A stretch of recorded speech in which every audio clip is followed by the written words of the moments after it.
My name's Cathy Creswell. I'm the director of the Emerging Minds Network. And as you'll know, we're now coming to the end of our funded period that's been supported by UK Research and Innovation to help us facilitate research that focuses on children and young people's mental health.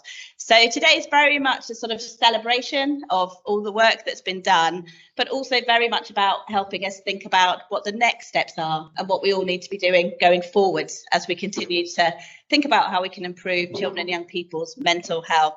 So I'm really delighted this morning to introduce you to a number of people who've been involved in our network.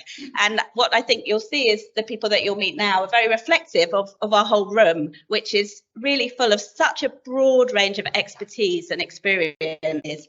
So without further ado, I'm going to introduce you to Jamie Stark. And Jamie's one of our leadership group for the Emerging Minds Network and is director at the Leeds Arts and Humanities Research Institute and is Professor of Medical Humanities at Leeds University. So over to you, Jamie. Thanks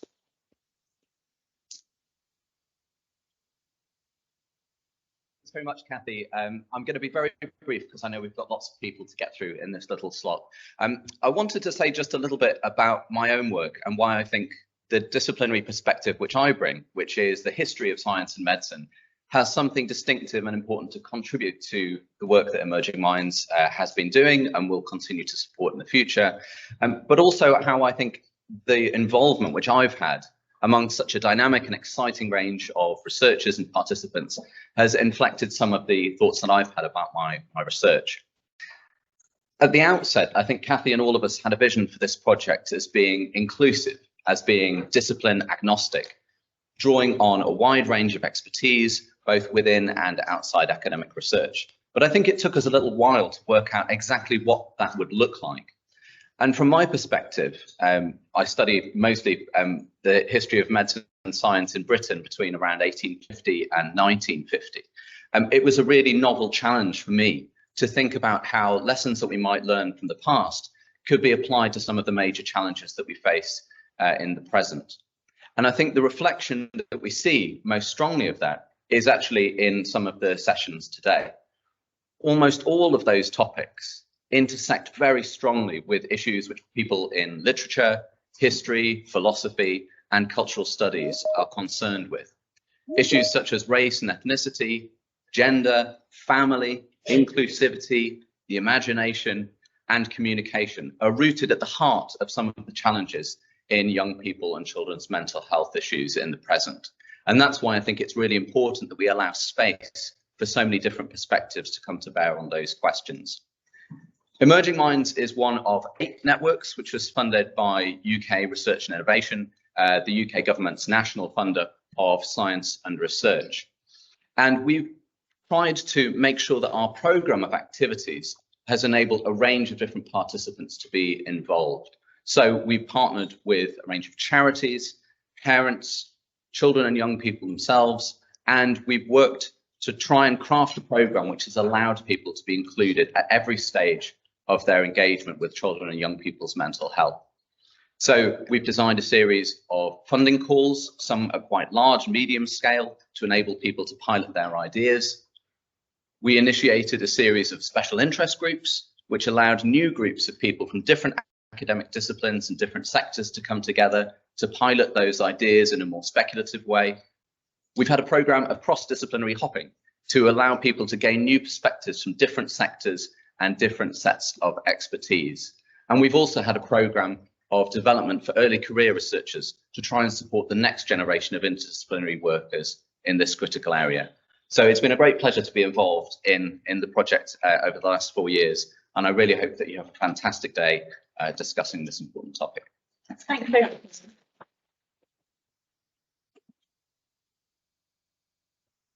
Thanks very much indeed, Jamie. And as Jamie said, we've worked together across sectors and across disciplines. So that leads us really nicely on for me to introduce Kadra, who's director at the Centre for Mental Health and also leads the Coalition of Children and Young People's Mental Health. And we've been so lucky to also have Kadra as a member of our Emerging Minds leadership team. Thank you, Cathy, and good morning, everyone. It's so lovely to be here with you all today. So I'm Kadra Abdinasir, Associate Director for Children and Young People at Centre for Mental Health.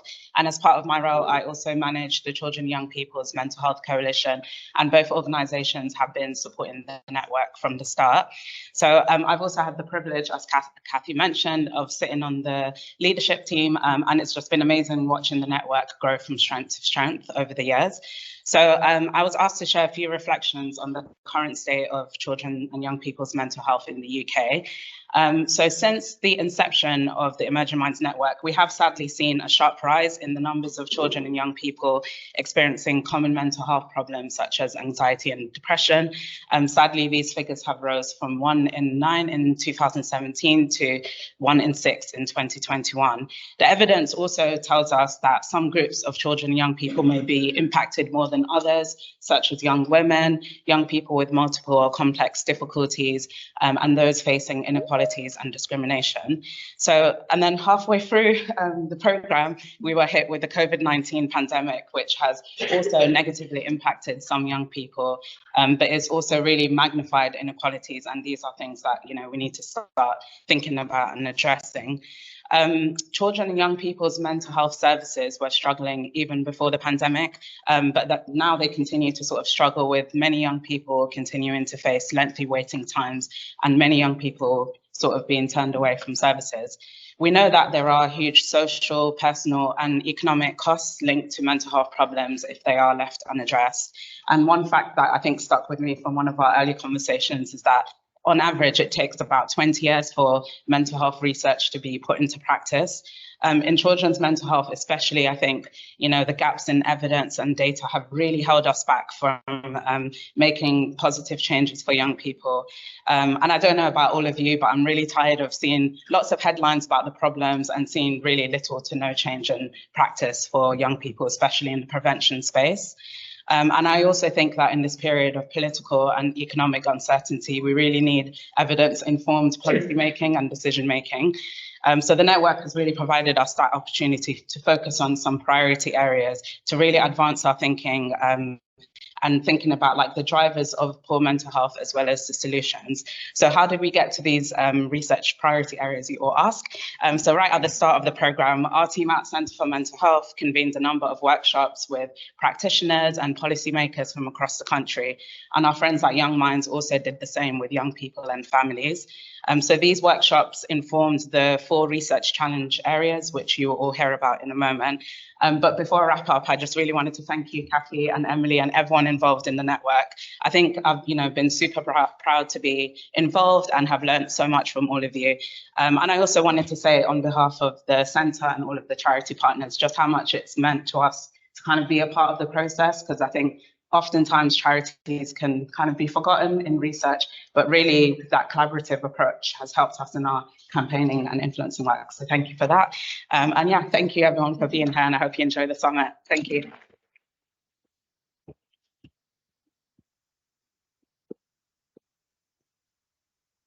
So much, Kadra. And the partnerships with charity organisations obviously been a really critical part of Emerging Minds. And another really critical part has, of course, been the advice that we've got throughout the programme and the involvement of young people and their parents and carers. So I now wanted to introduce you to 2 of our family member advisors for the Emerging Minds Network, Yasmeen, Zaman and Rachael Loftus, who, as with all of our advisors, bring a huge wealth of talents, both from their professional lives and their lived experience. So I'm really delighted to introduce Rachael, who's a specialist midwife with the Bradford District Care NHS Trust, and Yasmeen, who has a number of advisory roles and is currently undertaking a master's in forensic psychology. They've had a huge impact on Emerging Minds, so I'm delighted to give them a few moments now. Thank you.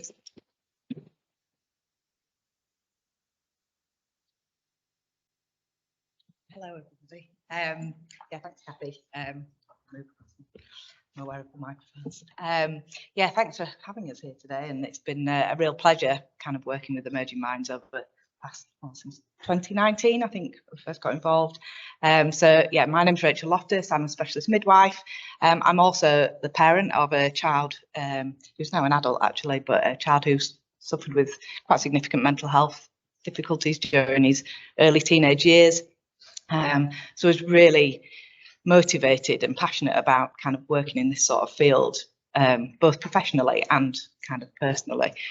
So my current role is in infant mental health, so I'm really passionate about preventative work around those early attachment relationships between parents and children to try and kind of help things right from the start. So that's a little bit about me. Okay, yeah, I'm Yasmeen. I'm a mother of 4 children, 3 of which have had significant mental health difficulties, and I found it really helpful working with Emerging Minds. 2 of my children have actually participated in projects linked to Emerging Minds, so I found that quite empowering for them. Quite enjoy being able to give my children that opportunity to use their own voice, which I think is really important. They need to be heard. Some of the things we've been involved in is giving our views on some of the projects that Emerging Minds have funded. We're taking it's been really really enjoyable and really lovely having Cathy and Emily really supporting us through that process. They've made it really easy for us parents to engage when we've got a lot going on. Yeah, Children have got a lot going on, and just made it super easy for us to be involved. Really appreciate that. Yeah, we're going to be doing a talk later about kind of the importance of involving parents and children in research, and the importance of making that accessible and easy for parents to get involved in, which has been a real experience that we've had with Emerging Minds, that we've all had experiences of it not being quite so easy in other arenas. So our Supporting the Supporters Research Challenge focuses on how family members, friends and settings such as schools can be better enabled to promote good mental health and prevent overcoming emerging mental health problems. And we can see that there's a lot of young people who need the help at the beginning, where they start to initially experience mental health issues, rather than wait until it escalates and there's a bigger problem to manage. So an example of the work we've supported in this area is a research project led by Faith Martin, developing web-based support for parents of children who self-harm. Yeah, one of the other research challenges is embracing complexity, and that focuses on sort of how we can best meet the needs of children and young people who have got intersecting challenges and difficulties and complex situations. So examples of that could be things like poverty or from marginalised groups that are at risk of being excluded from school or are not in school. Neurodivergency, special educational needs, and experiencing things around communication and language difficulties. So when children have got lots of these things all intermixed, we know that can be a real challenge to work out, how's the best way to work with these children and their families to support them. So you'll be hearing from Georgia Harper and Susie Sapietz and their team later about neurodiversity and children and young people's mental health. You'll also see in the programme details of workshops about Emma Berry's work on diabetes, social media and mental health, and also work on language and communication difficulties, special interest research group.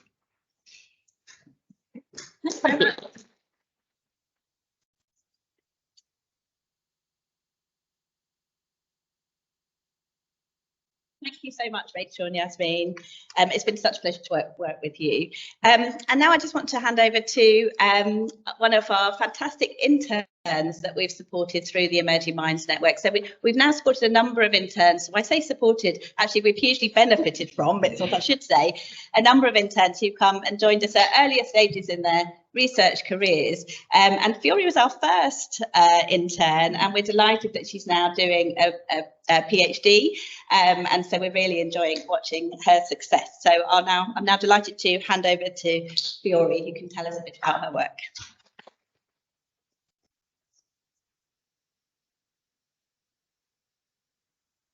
Hey everyone, so I particularly looked at the Voices, Powers and Attitudes challenge. And so in this challenge, we particularly focused on the impact of racism and how it affects children and young people, specifically in the UK. So we've seen that there's been a lot of research that's been done on racism and how it affects children and young people, but it's primarily been done in the US or in other countries. And we felt like looking into specifically the UK and how it affects children be really important.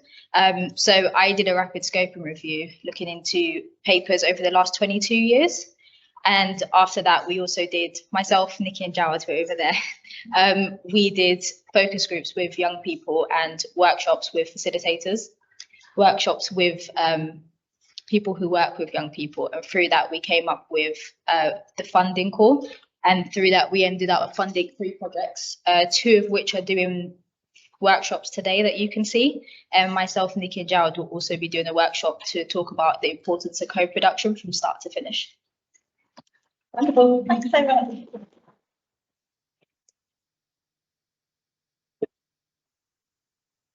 Thanks so much, Fiyory. And we were also going to be joined by our second intern, who is Abby Thompson, but unfortunately she's not been able to make it. But in her place, many of you will already know our fantastic Emerging Minds manager, Emily Lloyd.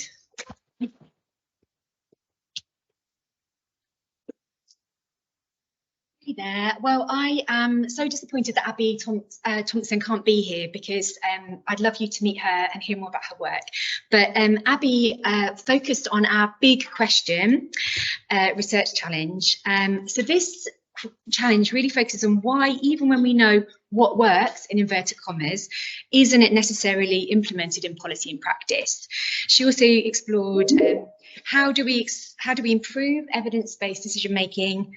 So, you know, how can we successfully inform commissioning and policy decisions, and how can we ultimately increase the implementation of research into practice? So Abby did, as all our interns did, a fantastic job. She worked with G and also NIMRA. They did a huge amount interviewing policymakers, commissioners, again, holding workshops. So trying to set priorities that informed the funding call, which they ultimately led, which through that we funded 3 different projects, and you can hear all about them today. So we have James Duggan and his fantastic team from the Optimistic Minds project, which you can hear about. We've also got Jonathan Parker and his team talking about you can tell I haven't prepared as well as Abby would, about their great work. And also we've got Holly Bear and Tim Clark and their very wide team also talking about their work, all about implementation. So there's plenty of chances to find out more about that. But yeah, so if Abby is listening, we love you. You think your work's been fantastic. And Abby again has just begun her PhD as well. So she's again flying high.